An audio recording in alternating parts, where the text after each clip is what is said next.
So I'm going to talk to you about a specific research project that we're actually still in the process of completing that looks at successful adaptation to coastal climate change along the west coast of the United States. It's a collaborative effort with the University of Washington, Oregon State University, and Stanford University, funded by the three West Coast Sea Grant programs, or three of the West Coast Sea Grant programs.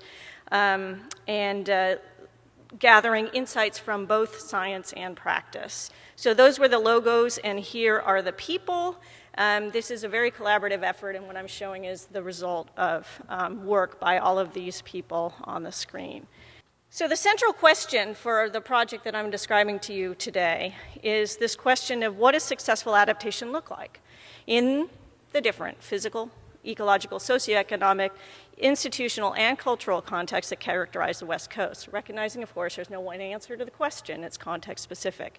And we wanted to look at this from a scientific perspective, what process and outcome elements could be considered when one thinks about successful adaptation.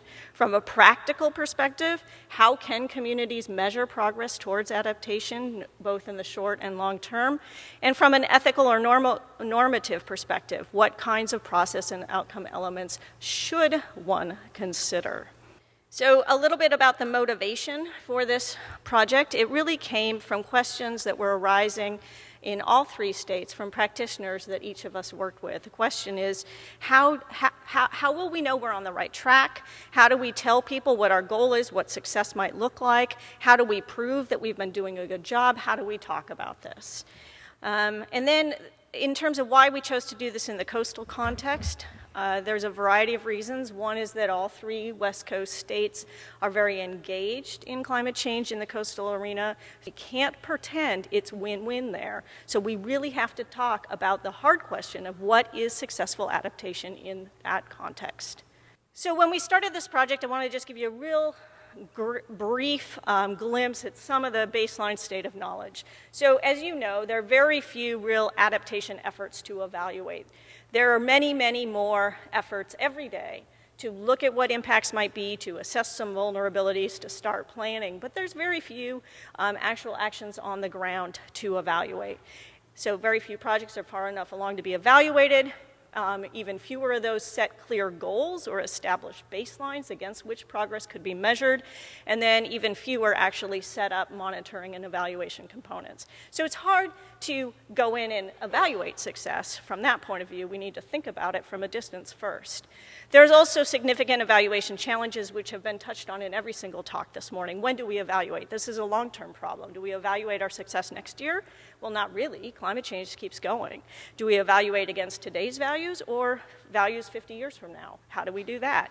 What are we evaluating? Just the success at adapting to climate change, or the multiple risks that we all are going to, and stressors that we will all experience?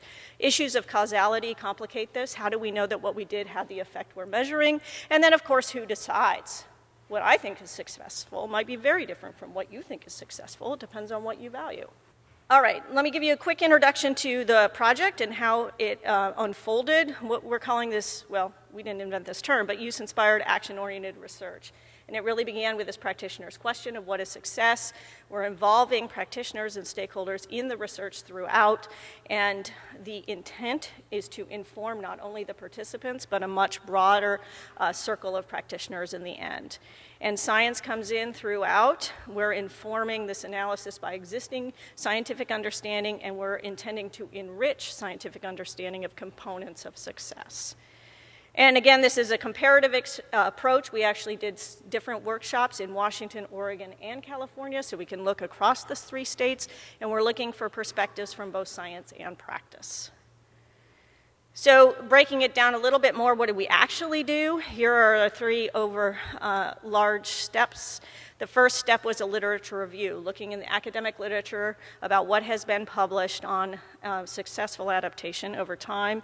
We also looked at guidance documents that are emerging, especially in the international development community, for adaptation in that context.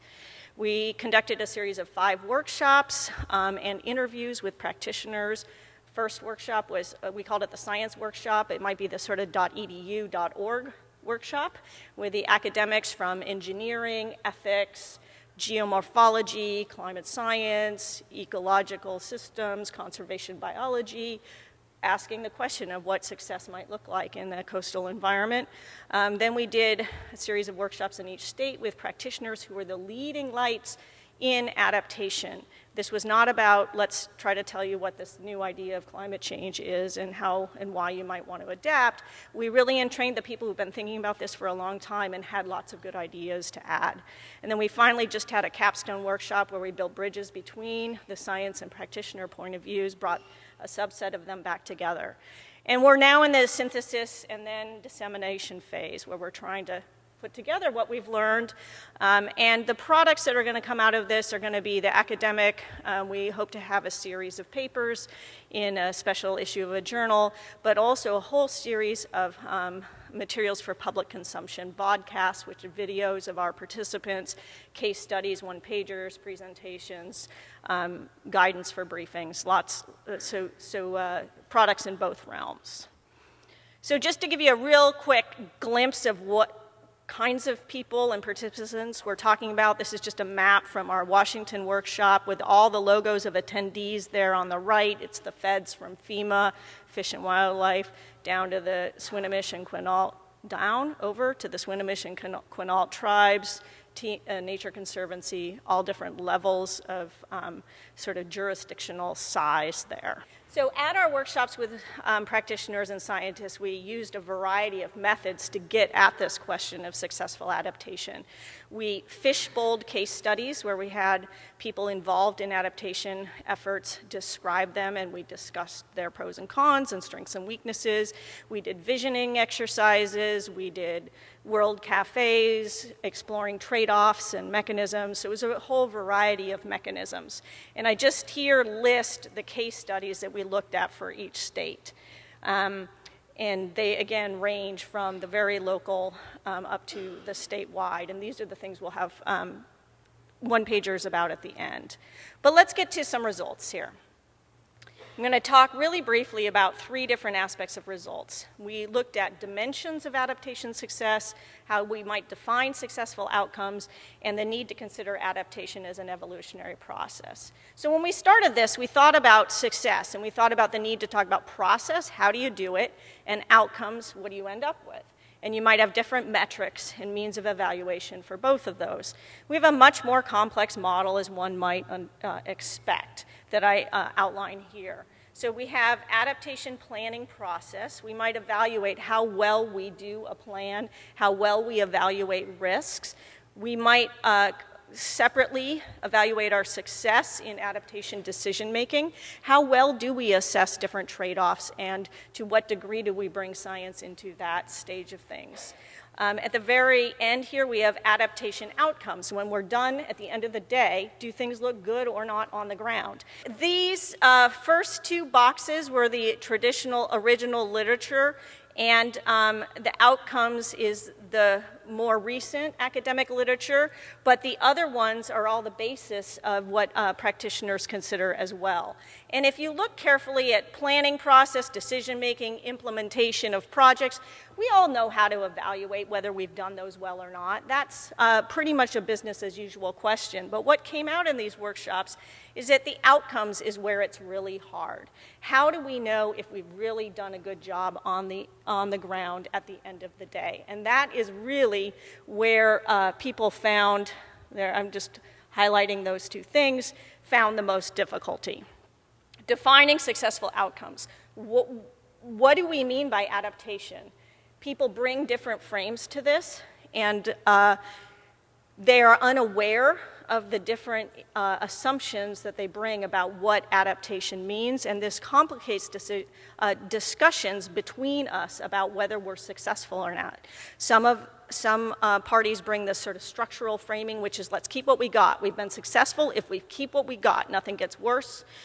Some have a vulnerability frame, which is let's create a better world for all. We're successful if everything's better. And resilience is even better than that. We're successful if we thrive in the long term no matter what people throw at us. So these are framings that exist in the scientific literature. They make sense to scientists. The practitioners didn't really care a lot about these words, but demonstrated that because of their institutional expectations and their mandates, they were living within one of these different frames. And so defining success really requires unpacking these expectations and being clear about that. But in general, this was the hardest part of all of our workshops. It was very, very hard to be concrete about what successful outcomes might be, because it requires us to be really specific about trade-offs, which are hard to do in the abstract. And that kept returning us to a discussion of the process. If we can't agree on what a successful outcome might be, we need to talk about what a fair process would be that we can all be happy with at the end of the day. Was it transparent? Was it accountable? And was it evolutionary? Does it account for the fact that we're never going to be done adapting to climate change? So an evolutionary process to adaptation, meaning we go through it again and again, we do our best the first time, but we go back again, is necessary because of the uncertainty, the long time horizons of climate change. One of the strongest things that came out of all the workshops was this sense that we need a new word for failure, a new framing of this. If we accept the fact that adaptation is not over and we don't know how to do it for sure, then we need to be able to describe our learning in ways that are no longer binary success-failure, and to set our institutions, processes, and public expectations up from the beginning so that when things go wrong, we can adjust, learn, and go on. And I think this quote from one of the participants is a really nice way to wrap this up. When I think about success, maybe it's not correct, it's not about the journey, it's about how we navigate, how we learn to change itself. So there's a large discussion about institutions, processes, and the individual nimbleness and adaptability that we will all need to navigate this transition time. Thank you very much.